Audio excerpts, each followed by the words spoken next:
Good evening बच्चों। आज हम शुरू करने जा रहे हैं भारत की ज्योग्राफी।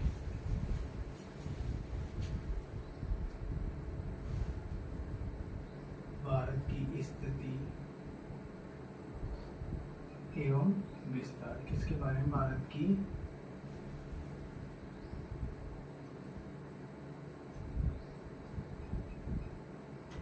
मार्कर चल रहा है, दूसरा मार्कर यूज करते हैं। भारत की स्थिति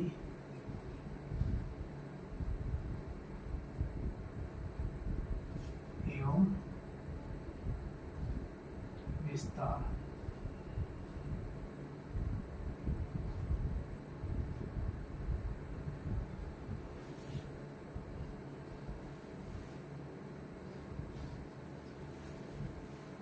तो भारत की स्थिति यानी कि भारत देश है जो कहाँ पे है, एशिया महाद्वीप में कहाँ स्थित है, विश्व में कहाँ स्थित है, इन सब के बारे में, स्थिति के बारे में हम जानकारी प्राप्त करें। हम सर्वप्रथम बात स्थिति किन के, अब ये बात देखिए, स्थिति किन के आधार पर ज्ञात की जाती है कि भारत कहाँ पर स्थित है, कितना क्षेत्रफल है, ये सभी किन के आधार पर ज्ञात किया जाता है? अक्षांश व देशांतर रेखाओं के आधार पर कि भारत पृथ्वी के किस भाग में स्थित है, किस गोलार्ध में स्थित है। तो हम सर्वप्रथम अक्षांश व देशांतरों के बारे में नॉर्मल रूप से जानकारी प्राप्त करेंगे। सर्वप्रथम ग्लोब।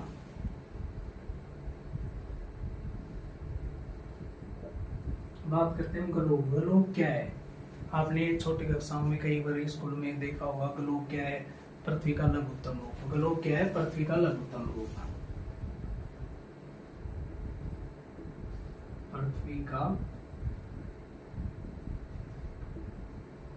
लघुत्तम रूप। पृथ्वी का लघुत्तम रूप ही क्या कहलाता है? ग्लोब कहलाता है। यानी पृथ्वी का छोटा रूप है, क्या कहलाता है? ग्लोब कहलाता है। अब बात करते हैं हम अक्षांश रेखाओं की।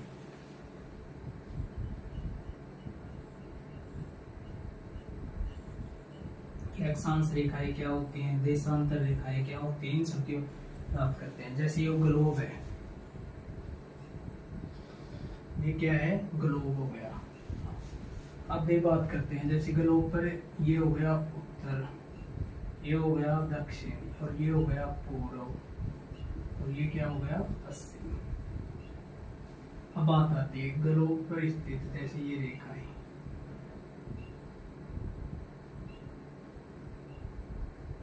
ग्लोब पर स्थित वे काल्पनिक रेखाएं जो पूर्व से पश्चिम की ओर एक समान अक्ष से दूसरे समान अक्ष को मिलाते हुए खींची जाती हैं, क्या कहलाती हैं?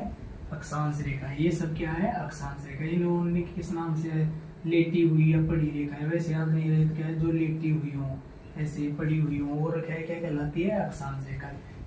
ये इसका मतलब यह है कि यानी एक समान अक्ष से दूसरे समान अक्ष को समांतर रूप से मिलाते हुए पूर्व से पश्चिम की ओर जो रेखाएं खींची जाती हैं वो क्या कहलाती हैं? अक्षांश रेखाएं। ये नहीं कि जैसे ये हो गया एक इसी ने एक अक्षांश रेखाएं मानेंगे, जैसे ये हो गया, फिर यहाँ से ये जा रही है, यहाँ से ये आ रही है, ऐसे इन सबको क्या कहेंगे? ये अक्षांश रेखाएं नहीं हो सकती। अक्षांश रेखाएं मतलब एक समान बिंदु से दूसरे समान बिंदु को मिलाते हुए पूर्व से पश्चिम की ओर समांतर रूप में खींची जाती है, वो क्या कहलाती है? अक्षांश रेखाएं। और ये रेखाएं है ना, अक्षांश रेखाएं, देशांतर रेखाएं, ये पृथ्वी पर सामान्य रूप से मौजूद रही है कि पृथ्वी पर सामान्य रूप से खींची हुई है। अब कहीं जाओगे देखो पृथ्वी पर तो हमें दिखाई नहीं दे रही कहाँ खींची। इनको क्या है? काल्पनिक रूप से ग्लोब पर दर्शाया गया है कि किसी भी देश या राज्य की स्थिति जानकारी प्राप्त करने के लिए काल्पनिक रूप से, पृथ्वी पर स्थायी रूप से नहीं है। तो यानी क्या हो गया? शुद्ध रूप से परिभाषा अक्षांश की, यानी वे अक्षांश रेखाएं जो ग्लोब पर पूर्व से पश्चिम की ओर एक समान अक्ष से दूसरे समान अक्ष को मिलाते हुए समांतर रूप में खींची जाती है, क्या कहलाती है? अक्षांश रेखाएं। अब बात आती है 0 डिग्री अक्षांश रेखा। यानी कि ये क्या है? 0 डिग्री अक्षांश रेखा। इसको किस नाम से जाना जाता है? 0 डिग्री अक्षांश रेखा,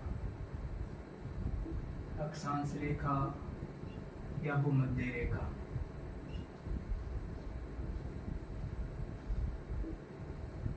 भूमध्य रेखा के नाम से जाना जाता है।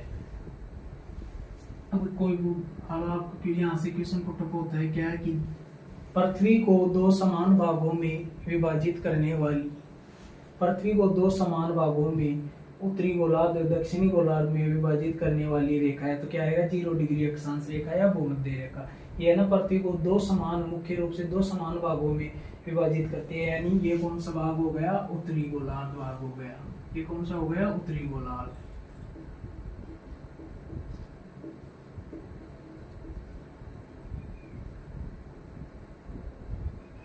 ये हो गया उत्तरी गोलार्ध, और ये नीचे क्या हो गया, ये दक्षिणी गोलार्ध, दक्षिणी गोलार्ध।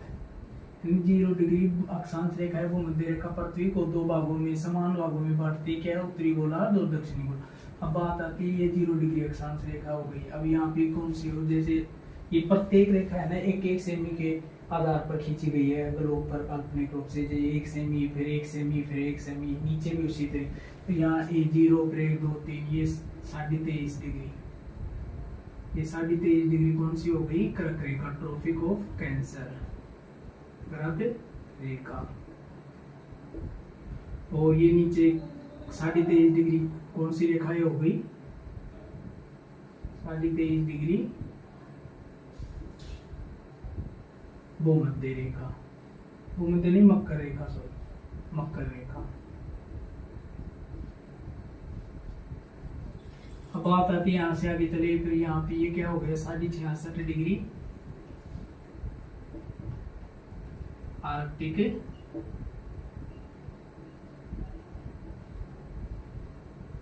आर्कटिक रेखा। और यहाँ पे नीचे क्या हो गया, ये 66.5 डिग्री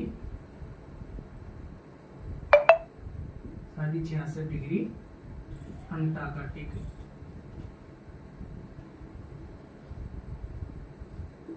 अंटार्कटिक रेखा। ये कौन सी रेखा हो गई, अंटार्कटिक रेखा हो गई 66। अब यहाँ पे 90 डिग्री पे यहाँ पे जाते जाते जैसे रेखा खींचती गई तो अंत में क्या हो जाएगा, बिंदु। ये क्या होगा, 90 डिग्री उत्तरी अक्षांश। और यहाँ पे नीचे आएंगे उसी प्रकार से, तो ये क्या हो जाएगा, 90 डिग्री दक्षिणी अक्षांश।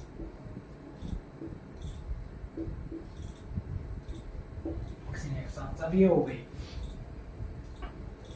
अभी रेखाओं के आधार पर ज्ञात करेंगे कि भारत की स्थिति कौन से गोलार्ध में स्थित है, भारत दक्षिणी गोलार्ध में स्थित है क्या वो उत्तरी गोलार्ध में स्थित है।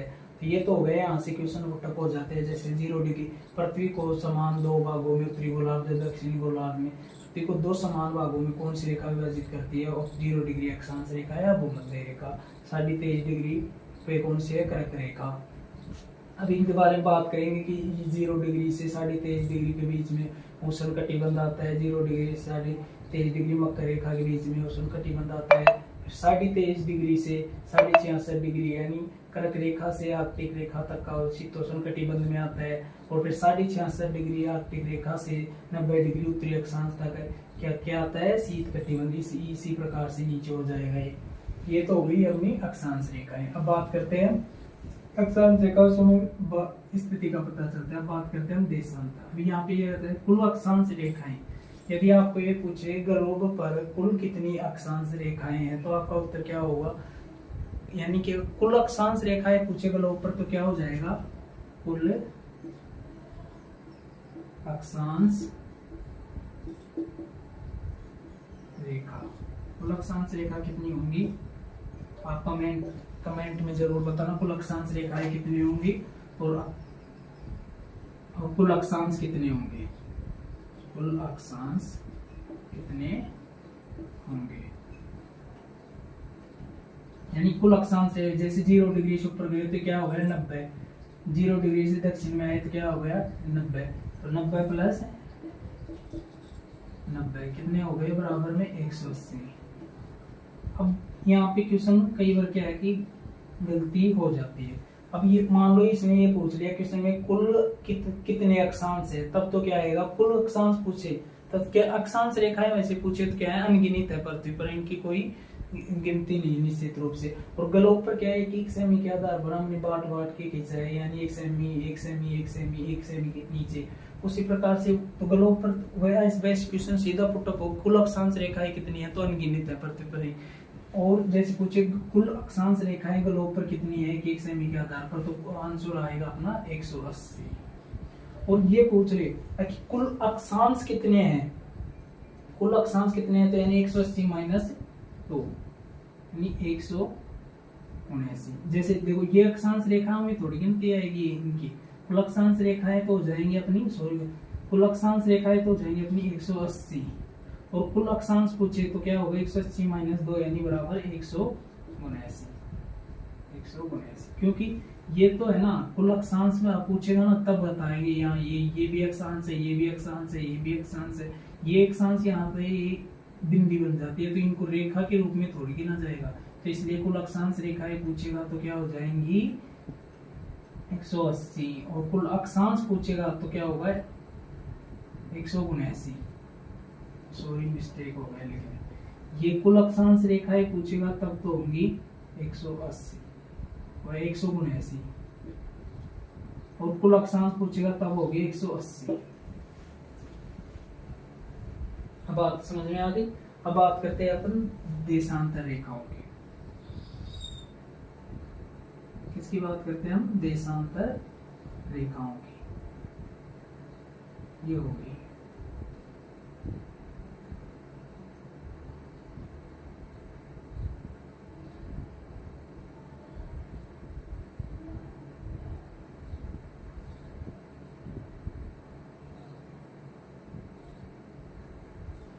ये क्या है 0 डिग्री, क्या है 0 डिग्री विषुवत रेखा, रेखा या 0 डिग्री देशांतर, 0 डिग्री देशांतर।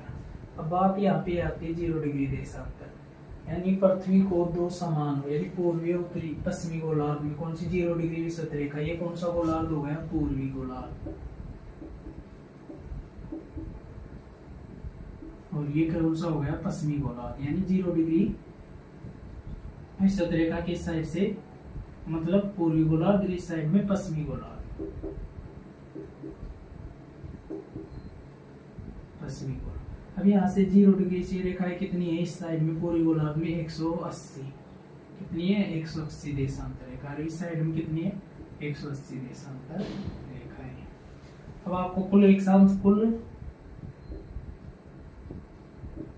देशांतर रेखाएं, कुल देशांतर रेखाएं कितनी हो गई, यानी 180 प्लस 180 कितनी हो गई बराबर 360, कितनी हो गई 360। 0 डिग्री विषुवत रेखा पृथ्वी को दो समान भागों में, तो अब हम यानी ये उत्तर दक्षिण में बांट रही है, ये पूर्व पश्चिम में बांट रही है, तो इस प्रकार से है।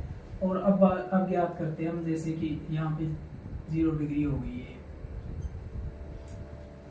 अब समय का बात करते हैं, भारत का कितना समय 0 डिग्री अक्षांश रेखा भारत के अक्षांशों के बीच में स्थित है, उन सब के बारे में अब हम आगे जानकारी प्राप्त करेंगे।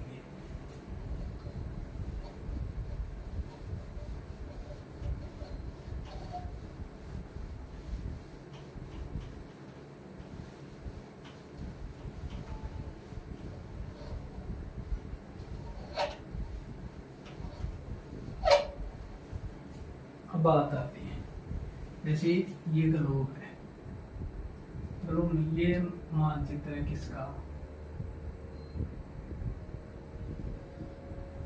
ये हो गया उत्तर, ये हो गया दक्षिण, और ये हो गया पूर्व, और ये हो गया पश्चिम। अब बात आती है, ये वर्ल्ड मैप है, जैसे मानो वर्ल्ड मैप है, तो इसमें देखो कि एशिया महाद्वीप कहाँ पे आता है वर्ल्ड मैप में। एशिया महाद्वीप की स्थिति क्या हो गई यहाँ पे, ये क्या है एशिया महाद्वीप,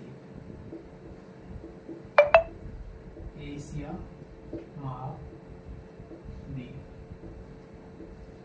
एशिया महाद्वीप हो गया। तो अब 0 ये अक्षांश हो गई, ये देशांतर हो गया। अक्षांश में देशांतर के आधार, अक्षांश के आधार पर पूछिए, जैसे क्वेश्चन यहाँ पे कई बार पुटअप हो जाता है कि एशिया महाद्वीप है, फर्स्ट क्वेश्चन है जैसे एशिया महाद्वीप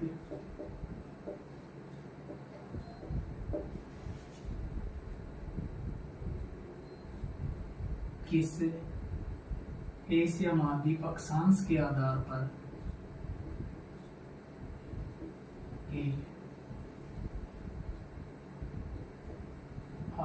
पर किस गोलार्ध में स्थित है? किस गोलार्ध में स्थित है? यहाँ पे क्या होगा, यानी अक्षांश के आधार पर देखिए तो अक्षांश के आधार पर ये कौन सा गोलार्ध आता है? उत्तरी गोलार्ध। तो क्या आएगा आंसर अपना? उत्तरी गोलार्ध। उत्तरी गोलार्ध। और यही पूछे कि उत्तरी गोलार्ध है कि देशांतर के आधार पर, यानी कि देशांतर के आधार पर एशिया महाद्वीप किस, जैसे देशांतर के आधार पर एशिया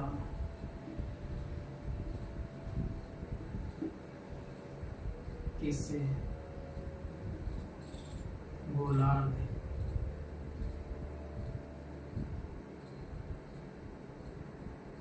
में स्थित है। अब बात आती है एशिया, यानी देशांतर ही हो गया, तो देशांतर के आधार पर ये कौन सा हो, आप इसको समाप्त करके देखो तो एशिया देशांतर के आधार पर ये कौन सा होगा? पूर्वी गोलार्ध। तो क्या हो जाएगा यहाँ पे? पूर्वी गोलार्ध।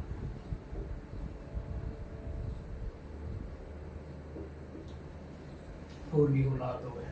और जैसे क्वेश्चन पूछे कि एशिया महाद्वीप का विश्व में किस गोलार्ध पे स्थित है, तो सीधा क्या आएगा? सीधा क्वेश्चन पूछे तो यानी ये अक्षांश के आधार पर तो हो गया उत्तरी गोलार्ध, और देशांतर के आधार पर क्या हो गया? पूर्वी गोलार्ध। तो जैसे पूछे एशिया महाद्वीप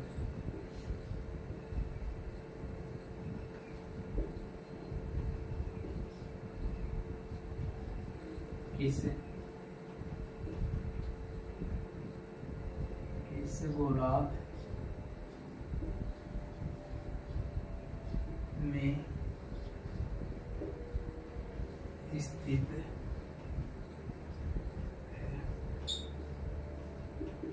क्या आ जाएगा आंसर यहाँ पे?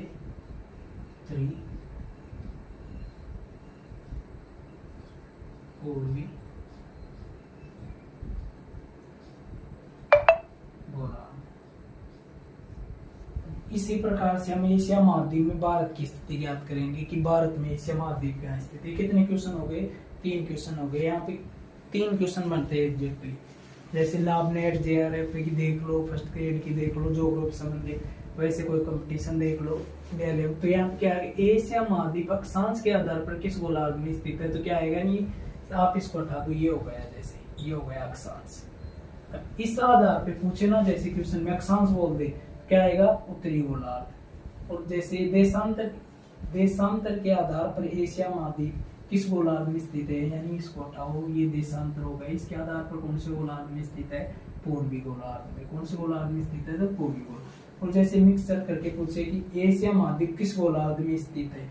उत्तरी पूर्वी गोलार्ध में, यानी अक्षांश के आधार पर उत्तरी हो गया, देशांतर के आधार पर हो गया पूर्वी गोलार्ध। अब इसी प्रकार से हम अक्षांश व देशांतर के आधार पर भारत की स्थिति एशिया महाद्वीप में ज्ञात करेंगे कि एशिया महाद्वीप में भारत यानी कि किस अक्षांश किस गोलार्ध में स्थित है, कि उत्तरी गोलार्ध में, दक्षिणी गोलार्ध में, या पश्चिमी है, या पूर्वी गोलार्ध में।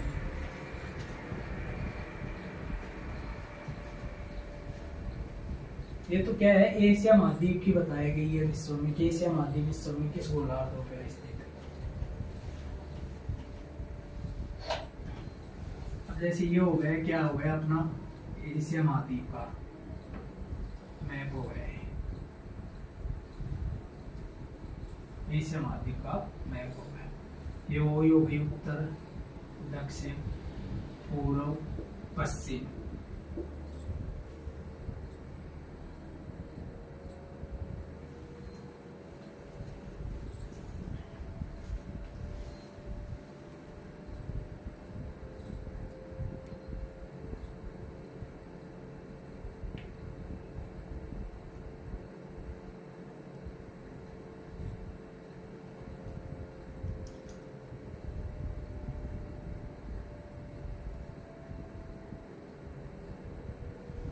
बात करते हैं हम किसकी, भारत की। ये क्या कौन किसका मैप हो गया, भारत का। भारत में देखते हैं हम एशिया महाद्वीप, एशिया महाद्वीप का मैप होगा किसका, एशिया महाद्वीप। एशिया महाद्वीप में हम बात करेंगे कि भारत में ये किस दिशा में स्थित है।